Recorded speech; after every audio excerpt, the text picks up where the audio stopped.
Well, hey there, Mama, and welcome back to the Moms Overcoming Overwhelm podcast, episode number 178. I'm Emily McDermott, and I am here beside you on this journey as we work together to declutter your home, head, and heart. You're not crazy. It is Friday. This is an episode coming out on a Friday because it's part 2 of the conversation from yesterday with Michelle Byrd from The Busy Vibrant Mom. I hope you really enjoy the first 2 steps in the Power Up Your Productivity framework. Today, we're going to be going over the final 3 steps in the framework. And I know that you'll love the continuation of this conversation with Michelle. Just as a reminder, Michelle is the host of the Busy Vibrant Mom podcast, and she does time management coaching with working moms so that they have more time in their day and their week to pour into their kids, their marriage, and themselves. So check out the show notes today with all the information about Michelle and where you can grab the Power Up Your Productivity freebie that we talk about. And otherwise, grab the notebook and pen and let's dive into part 2 of this conversation with Michelle Byrd. Hey there, Mama. Are you tired of all the stuff crowding your home, calendar, and mind? Do you wish you could say goodbye to the endless to-do list running around in your head? Want to declutter but don't know where to start? You're in the right place. Welcome to Moms Overcoming Overwhelm, where you will find proven and practical solutions to declutter your home, head, and heart. Hi, I'm Emily, a wife, boy mom, and simplicity seeker. I struggled to get pregnant and felt overwhelmed until I discovered decluttering could create the physical and emotional space I needed to become a mom. Now, 2 kids later, I've transformed my life and motherhood by developing simple systems around decluttering, capsule wardrobes, kid stuff, cleaning and tidying, meal planning, time management, and more, and I can't wait to share them with you. If you're ready to reclaim the time and energy you crave, be present with your kids, and finally enjoy the life and motherhood you so deserve, let's kick overwhelm to the curb, shall we? Grab your lukewarm coffee, your notebook and pen, and clear off some counter space. Let's do this. Okay, let's move on to W. What does W stand for? All right, so W is your work block. So most moms, this is kind of why I created my podcast, but I found that a lot of moms have another job or start doing something else once their kids are in school. So it's either a part-time job, maybe it's a full-time job, you may be in the house, maybe you're out of the house, or it might even be something that you're volunteering with that's not paying, but that you suddenly have extra hours free. And so you start doing this thing. So that would be your work block. When are you getting your work done for your job? So for me, as I said, I do podcasting and time management coaching. So when do I get that done? That's kind of your work block. And so you want to, number 1 is kind of map out set times with when you're going to start and when you're going to stop. That's super helpful because then you can focus on your work during those times and you can not focus on kids and the laundry and things that need to be done in your house, because it kind of helps your brain to compartmentalize, like, okay, these hours we're going to work, and then these hours we'll get back to these other things that we need to do. And so it helps you be more productive when you are in that space of, okay, this is when I'm working, I'm doing these things, and more productive when you're doing your household management stuff. I recently had a client and she had those kind of swapped. So she was trying to get work done, but she had an infant, little one, who she would have a nanny or somebody come over and watch the little one so that she could get some work done. She's a speaker. She does some other things that she needed to take care of. And so, but she found herself doing a lot of the work for home, like home management stuff during those work blocks.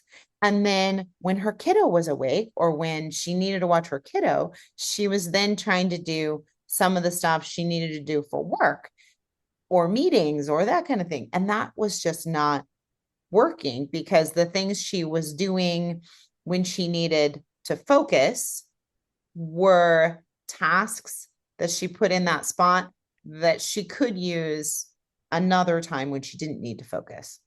So kind of helping her manage which time she should do what was super helpful. And then she was like, oh, this is great. I can get all this stuff done. And then these things I can be slightly distracted and do. Yeah.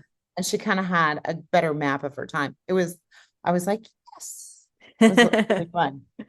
Yeah, and I know when we get to spoiler alert, energy. And I'm doing a spoiler alert because I feel like when we're looking at our work blocks and the time we have available, understanding when our energy is highest and lowest is really helpful. Like for me, if I'm going to be doing any kind of work, it needs to be probably before like 2 p.m. And then my brain is sort of like, okay, I'm done.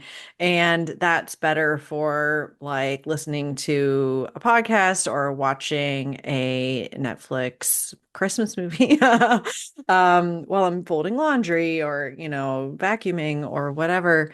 And I am definitely the one that procrastinates the work tasks because I can convince myself that the home management stuff is urgent. Like, no, I have to load the dishwasher right now. Like, this is super important.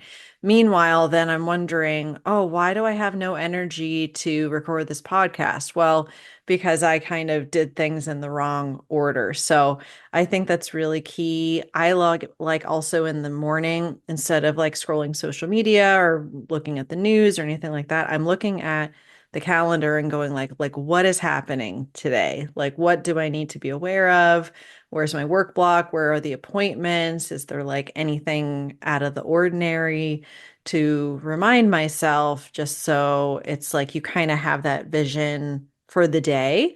And that makes you even, I find, more focused in those work blocks because, like you said, everything has its place and you're not getting as distracted by all the things that need to go on your home because managing our home is never done. Like it just, there's no end to it until we no longer live in our homes, pretty much. I know, I love that. Somebody was like, they were talking about having people over or whatever, and they're embarrassed because their house was like, not the Pinterest perfect. Mhm. And they were like, but you live in your house. So like I'm expecting like to walk into a house that you're living in. Like it's fine that there's shoes, all over the door and there's like, things all over. That's okay. That means you're living here. Like, yeah, but home stuff is like never finished. I love that point of like do things when you have the energy. I think that's super important to kind of figure out your rhythm of the day and to kind of save tasks that, as you said, are less mind specific that you really need to like detail and focus on. Save those for later when you know you have less energy, Yeah. whatever those might be. Oh, I love that. That's why I love hanging out with you. I'm like, oh, I was totally thinking that. Number two is to minimize or eliminate distractions. This is specifically during your work block, or you can, if you wanted to minimize other distractions at other times. So this is mainly like making sure you have a clear work area, making sure that that pile of laundry that's sitting next to you, maybe put that in the corner or put that in a laundry basket somewhere else so that you're not distracted while you're trying to get stuff done. So it's to set up like kind of just a good environment wherever that might be, um, and make sure that you have minimized distractions visually and then also electronically, as we know, because our phone likes to remind us of all kinds of things we don't need to know. So if you set your phone on work mode, do not disturb or any kind of thing like that, you can minimize those distractions. I find that my brain is always hoping to be distracted when I'm doing a task that I don't want to do. It's So like, oh, true. maybe it'll ding. Oh, what's that? And ding, oh, what's that? And so I have to remember to do that. Like, okay, this is so that I can actually have this task take the hour that I put aside for it, not 2 hours, because I was allowing myself to be distracted constantly. And I find also with the type of work that we do with like the podcast and coaching and everything, there's a lot of sort of like that deep thought that needs to happen to like think through strategies for ourselves or for our clients.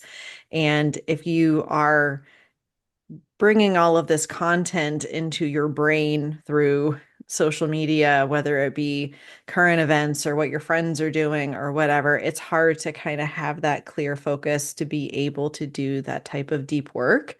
So I have been trying to implement like a no social media before lunch type of thing. So that way I can have that morning focus time and not be distracted by pretty much other people's agendas, is what it is. It's like I need to focus on my own life, and all of that can wait until I'm done with this important task.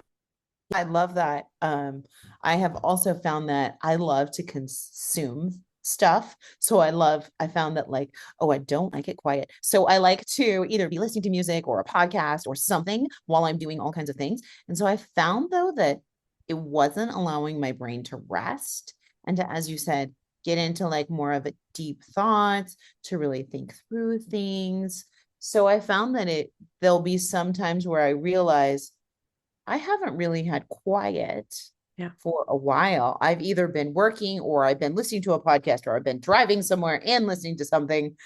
So I found that like there's oftentimes you just need space to be because life gets busy, but we have so many voices, I think, from our world that like to like jump in social media and phones and listening to stuff and viewing stuff and all kinds of things, right?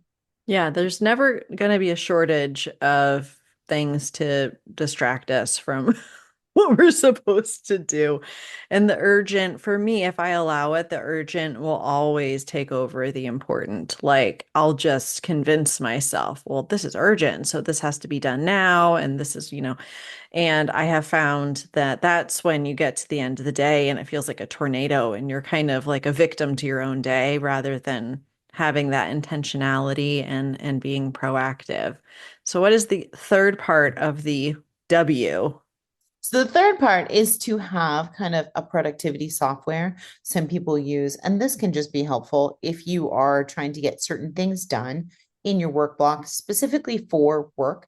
It helps you kind of map out your tasks, map out what you're going to do. You can set all kinds of different there's different software that helps you with it. That like Asana or MindMeister, or I have another friend who loves ClickUp.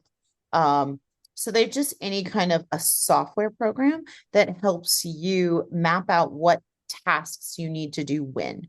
And that's more specifically for like work or for when you jump into your work block, that you'll be organized and be like, okay, I know I need to get these three things done. And you open up, typically you'll open up a card, and then that will have either steps to get that project done, or maybe it has links to different websites or different things that you need to take care of. So kind of it's a way to organize and be able to look at one spot and know kind of what you need to do and have all the information there. Yeah, I think the worst thing is when you have the work block, you know when you're supposed to sit down, you sit down, and then you're like, wait, what am I doing? And I mean, that has definitely happened to me. And I've been using Meister Task for a while. And one of the things that I've been doing is for the different recurring things that I do, for example, podcast episode. I have a card that's like a template and it has like all the steps that I would do, like getting this episode out, for example. And then you can just duplicate that and then, click, check off all the steps for this particular episode, archive that, then you can just make a copy, for the next time. And that is great because then you don't have to keep thinking like, okay, what do I do next? Oh, what do I do next? It's like creating those shortcuts and the templates that are going to help you with the recurring things, but then also for the one-off like research projects that you want to do, you can have all your relevant links and information, and then that can kind of have its own place for when you have time to work on some of these projects. You can actually be like, oh, here's my list of projects to do when I'm done with like the recurring sort of stuff that you're usually doing. So I know you and I are both Chelsea Joe Moore students, so we have been indoctrinated into the MindMeister and Meister Task, but I have found it really helps organize my work and organize my brain so I can sit down and be like, okay, great. I know what I'm doing today, which is a great feeling. Yeah, yeah, it's super helpful. Yeah. And just helps, it's just a spot where you have to put everything. And as you said, whether it's a project or a meeting or a recurring task that you might do again, it has all the steps and all the stuff. So it's less that your brain has to remember. And then since so much more of our things are digital, you can put links and stuff so you don't have to have 50,000 pages open. That's what I was finding is I had lots of tabs open because I had all these things I wanted to do or needed to do. And instead, I needed to just put links to those things on a card and then I could close more things. Yes.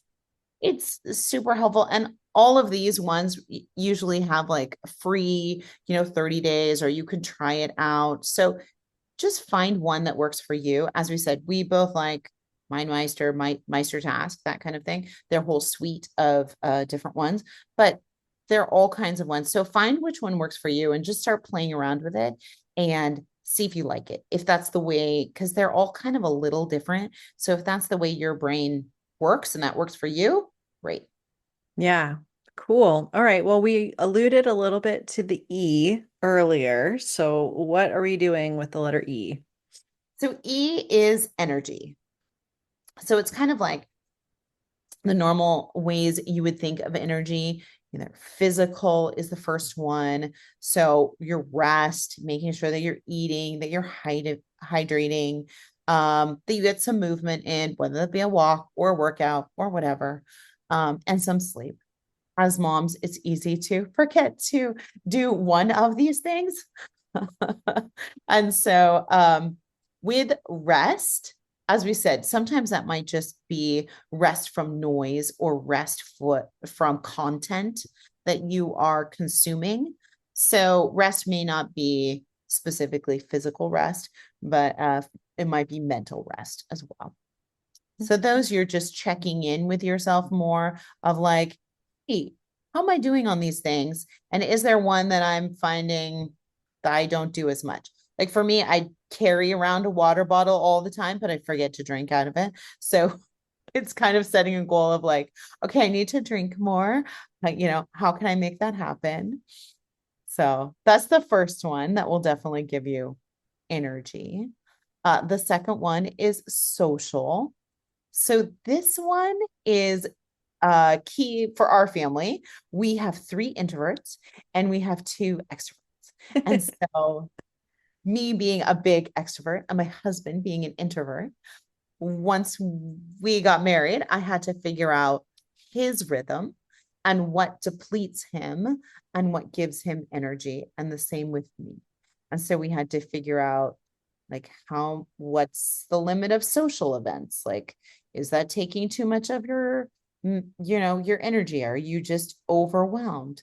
The same with our kids. 2 of them are introverts and they are done at 3 o'clock and they are tired and they don't want to talk to anybody and they don't want to do anything.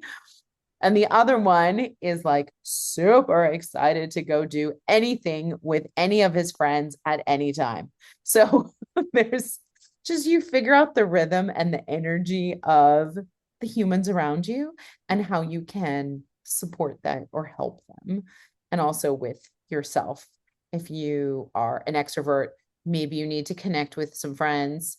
Or if you're an introvert, maybe you need to sit in quiet and read a book. Mhm. So Yeah, I feel like with these energy ones you're mentioning, there's asking yourself just kind of like what do I need most right now? And to pausing to actually ask yourself that question because it might just be physical rest, it might be rest from content or like noise, like you said, it might be okay, I have been expending a lot of like social energy and I need to have that introverted restorative time. So just throughout the day, maybe kind of checking in with yourself and asking yourself those questions. So we have physical and social, and what would be the third kind of energy?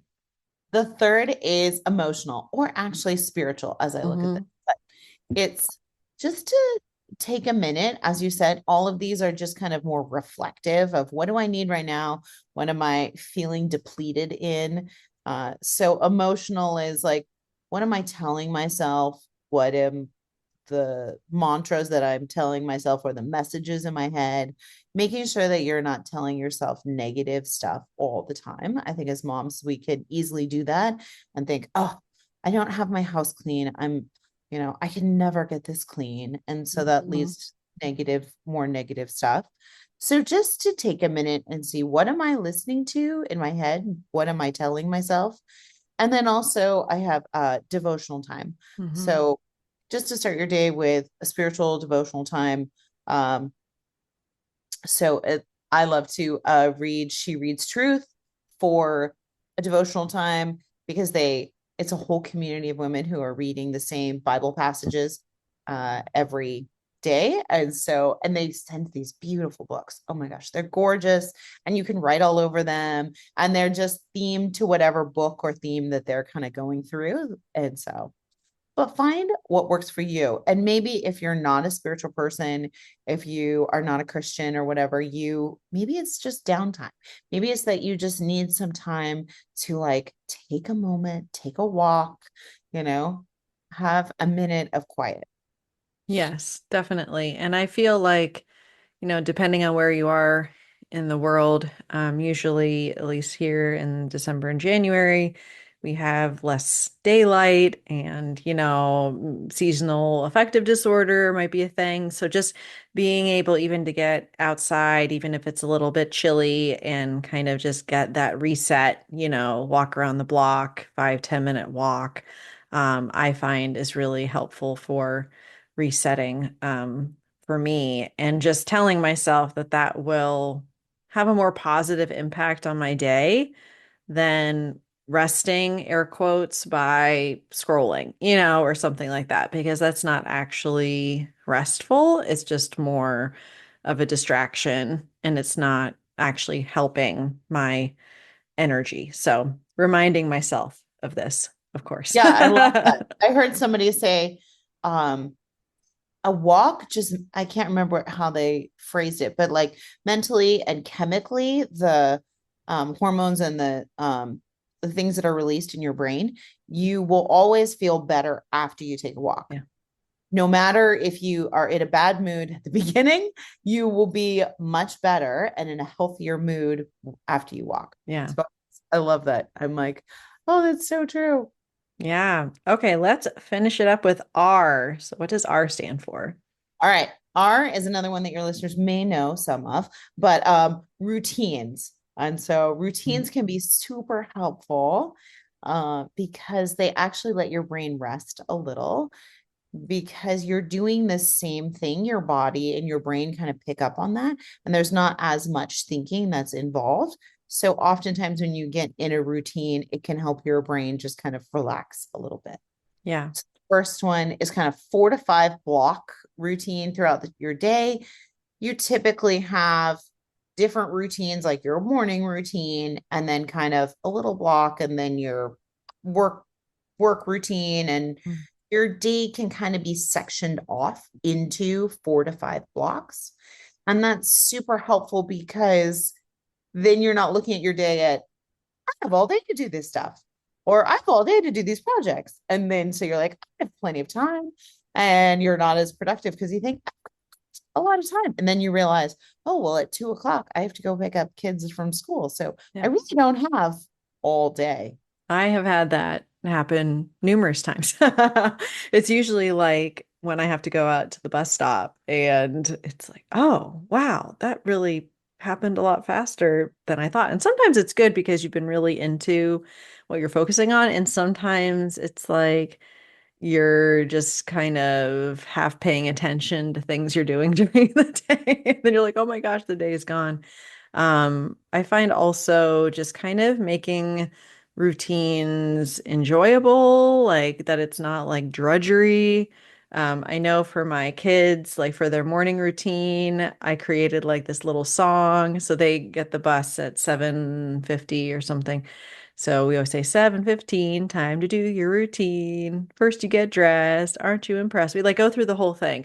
And so, because that was more when Sean was a little bit younger, he still likes it. But it's just something where instead of being like, did you brush your teeth yet? Or like, I don't, your bed's not made, then you're able to kind of do something that's memorable to kind of get them in that routine and habit and make it a little bit more fun. But then also for ourselves. Like I know when the kids get on the bus, I come in and I heat up my water for my chai tea. And that's like that kind of little ritual of like, okay, I am going to have my tea and my breakfast. It is quiet.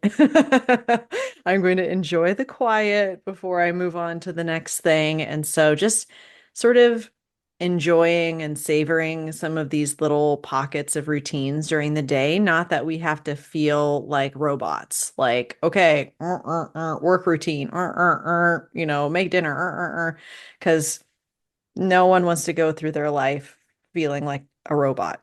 I know I don't. Right. Yeah, I love that. I love your song. You need to sing it at some point. Put it on like Instagram or something. Sing your little song. I'm sure my kids could sing it because we've done it so many times. They probably would do a better job than I would. But what I need to add is something about not leaving the toothpaste in the sink when they're done, because it is like my pet peeve is come up and, tidy up the bathroom. And every day it's like, that's an entire tube's worth of toothpaste that I'm taking out of the sink right now. And every single mom I've ever met is like, yes, why? Why? Are they Why? bored? Are they just squeezing the I toothpaste just into the sink? so we're gonna work on that part of the routine, but otherwise they're doing okay. So anything Yeah. else you want to mention about routine specifically? We kind of talked about they signal just a transition, as you said, when you you heat up your morning water, they're signaling that's your transition. So they just use less energy and help your brain kind of signal, now we're moving into this. And then number three, we just said it's to establish like healthy rhythms for your families. Because as we said, routines are super helpful. And as you said, we're not robots. So maybe your Mhm. routine doesn't start at the exact same time, but it still involves all the same things that you're doing. Yeah. So I have found that like if I start my work block late or if I have something else that's kind of pushed me off rhythm, if I start my routine, it kind of gets me mentally back in rhythm of what I'm going to do next, Mhm. even though the time might be off from when I usually do that thing. Yeah, I kind of like seeing them as like guardrails for your day, so you're not like veering off course too much. It's kind of like the bumper bowling or whatever. You're like, okay, I'm going this way. Oh, wait, that's going to bring me back. That's going to bring me back. So it's just kind of like not this strict schedule, like you were saying, but just sort of like, okay, these are the general blocks of what I'm doing. And then it's to help support you and your family. So looking at all of these, and thank you, by the way, for going through that. That was really helpful. If we have the overwhelmed mom, doesn't know where to start, can she start with any of these, or would you recommend that she go in order, or like which one would you say might be the most helpful to get that first baby step from an overwhelmed mom that's just kind of like not knowing where to start? Yeah, I think that's a great question. So, as we kind of talked about, I would start with planning. I think that can help our brain mentally kind of put a scaffolding for Hmm. our day, for our week, kind of to plan, and you can visually see that. But if you're feeling really depleted, as you said, in energy, or you're feeling that your routines are just off and your things are everywhere, maybe you want to start there. So, if there's somewhere that is feeling more like an urgent need, I would start there. But typically, starting with kind of planning will help you get an overview of Hmm. your day, your week, where you need to put your energy. Okay, great. Well, thank you so much. This was incredibly helpful, and I would love it. I know you mentioned your podcast, and then also you have wonderful resources like this worksheet that has been super helpful for me. So let us know kind of where the listeners can get that and then also how they can best connect with you. Oh, I love that. Yeah, you can find me. Everything's at my website. And I think at the top, or maybe just like a little ways down, you can find a button for this worksheet that we kind of went Mm-hmm. over. It's totally free. Just go click on that, grab it. There you go. But the website is just my last name. So www.byrd, Byrd, Michelle, Michelle.com. And you can find me either at the Busy Vibrant Mom podcast. I'm always there. Or you can find me on Instagram at the Busy Vibrant Mom. Or as I said, you can come over to my website and all the info's over there. Wonderful. Okay. Well, everyone, those links are in the show notes for you. And Michelle, thank you so much. And it's always a pleasure talking to you. So thank you so much for inspiring us on our productivity and time management journey. Oh, you're welcome. Thanks for having me. If you like today's podcast, here's what you can do. Just take 30 seconds to leave me a review. I know you're a busy mama. You're overwhelmed, in fact, but 30 seconds of your day makes such an impact. I'll be blessed by your words. They'll definitely make my day. And who knows, you might be entered for this month's giveaway. In Apple Podcasts, scroll down to write a review. Thanks so much for your time. I'm so grateful for you.